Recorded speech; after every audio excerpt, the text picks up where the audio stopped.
Hi everyone, and welcome to Virtual Job Fair Tips for Job Seekers. Virtual events are taking the recruitment industry by storm in the form of virtual career fairs. They are effectively connecting employers with potential candidates to help both parties find the right fit.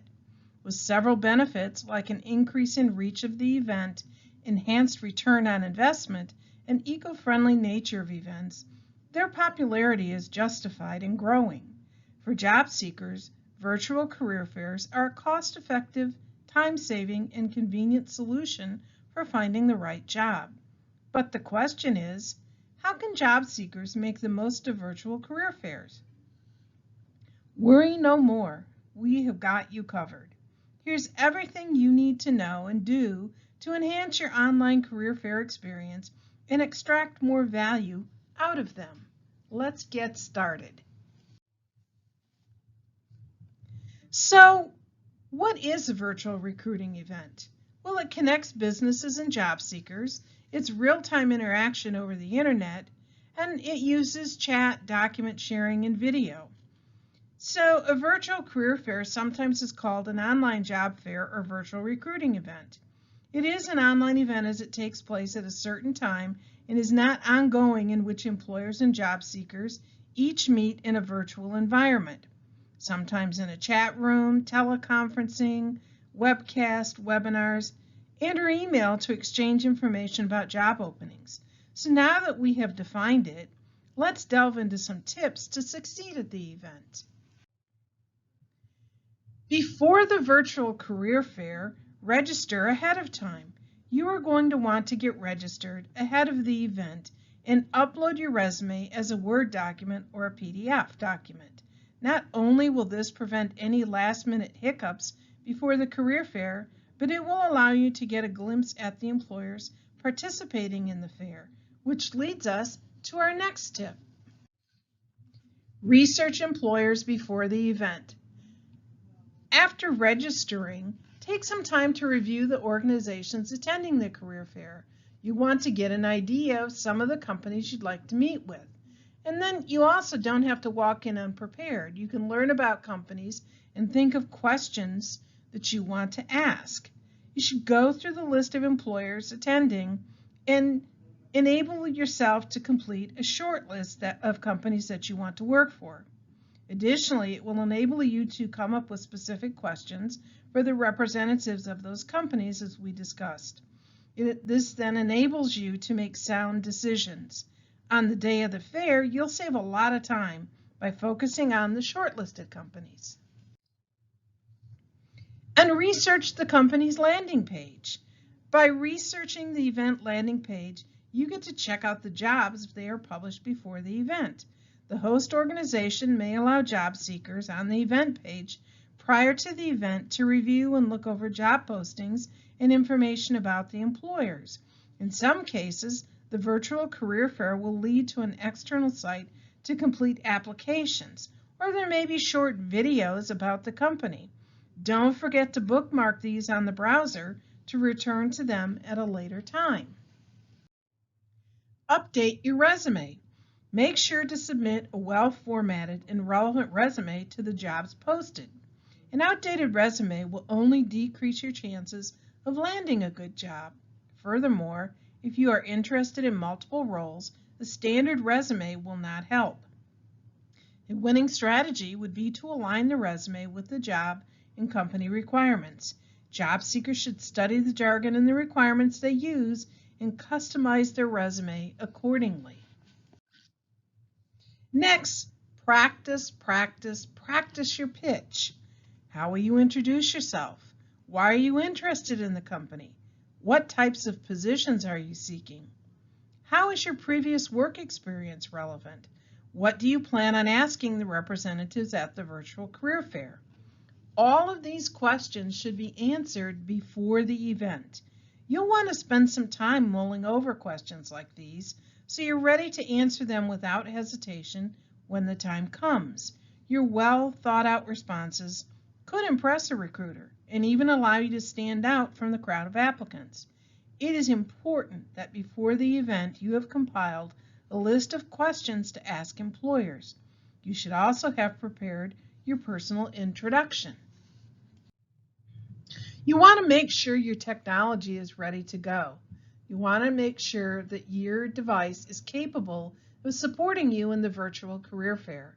While it is definitely preferable to have camera capabilities in case an employer would like to speak with you face-to-face, you don't necessarily have to have a device with a camera. You should always try a dry run-through the day before the virtual career fair to ensure smooth sailing on the big day. Plan an IT dress rehearsal before to avoid last-minute surprises. Also be sure to download necessary software for the fair if need be. Install these a day early, leaving enough time to clarify any troubleshooting questions you may have. Think long and hard about the type of device you plan to use. Choose your device wisely. To avoid shaky camera syndrome, use a desktop, laptop, or propped up tablet rather than a smartphone that you'll need to hold throughout the conversation. You may also want headphones if you cannot attend from a quiet, private location. Be sure to use headphones that do not cover your face. And then set a reminder. Virtual events often get forgotten because they do not require extensive travel planning. It's very important to set a calendar reminder to attend the event on time. Okay, now it's the day of the event and you are at the virtual career fair. Once you log in, how can you stand out from the crowd at a virtual career fair? Think about what differentiates you from other candidates. What value do you have to share with the employer? Here are some additional pieces of key advice. Explore resources provided by employers. Another benefit of virtual career fairs is the elimination of paper-based documents such as brochures and flyers. This problem is solved by online career fairs through the provision of digital documents and links that can be downloaded by the job seekers. At the employer booth, check for links to additional information like benefits or short videos that give an overview of the company and their mission and vision. If you have the opportunity to view materials before the event, take advantage as it will prepare you better for the actual chat with the employer. Wear a professional outfit.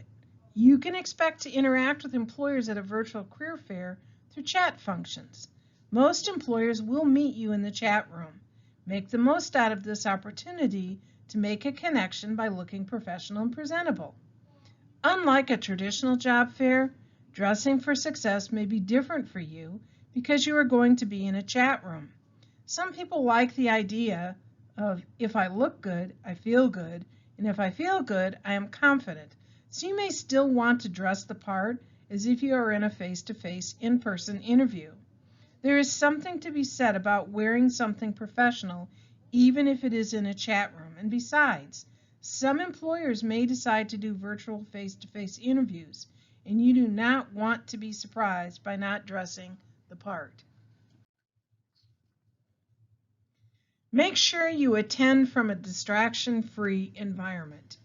In addition to your professional attire, you also want to plan out where you'll be attending the virtual career fair from. Choose a calm and comfortable space. Distractions can ruin the experience of a job seeker during a virtual career fair. Job seekers need to make sure they are sitting in a quiet place. You also need to make sure that the internet connection is stable and your device is compatible. A quiet location is ideal, and camera capabilities mean that you'll want to ensure it's distraction-free for employers. Obviously, being in a different physical location can be very distracting because there are different physical surroundings. There can be all different kinds of background noise.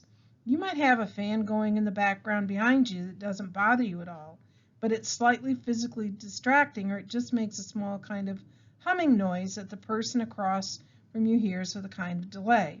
So all of these differences can be distracting and make it harder for the two of you to connect or just get on the same page. Demonstrate strong body language if there is a video chat. Just like in a traditional career fair, you'll want to present yourself as a confident and competent job seeker.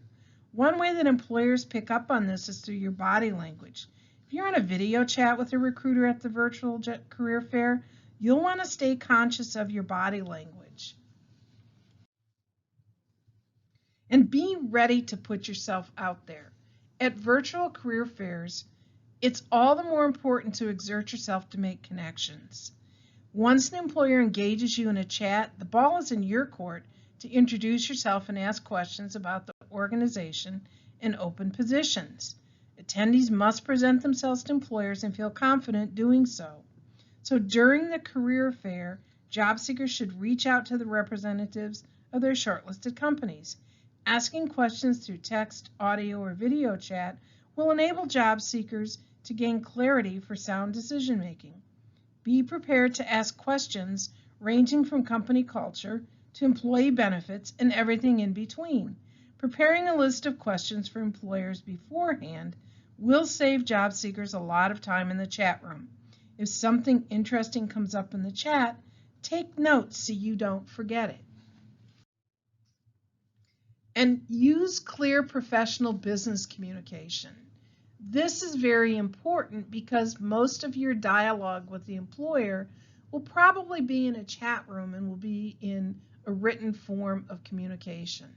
So to make a great first impression, you'll want to demonstrate and articulate a written communication. Being a virtual career fair, much of your communication is going to be done through written interactions in the chat function of the platform. Online career events provide booths with chat features, enabling job seekers to quickly reach out to the booth representatives or recruiters and get answers in real time. Type up your elevator speech to the question, "Tell me about yourself," and have it ready to copy and paste into the chat room. Think of common interview questions and prepare your answers in advance. Do you type slow? How well do you spell? Will some of your answers take longer for you to type? Do you have your introduction or pitch ready to go?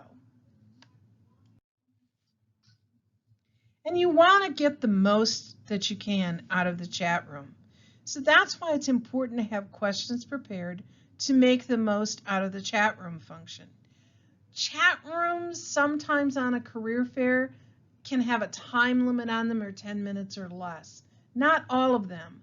But understand, in a chat room, you do not have the luxury of spending 20 minutes to a half hour typing back and forth long lists or paragraphs to the employer. Not only are you going to be previewing who you are as a candidate with your introduction, you also need to have the questions ready to ask the employer to engage them to find out more about the company.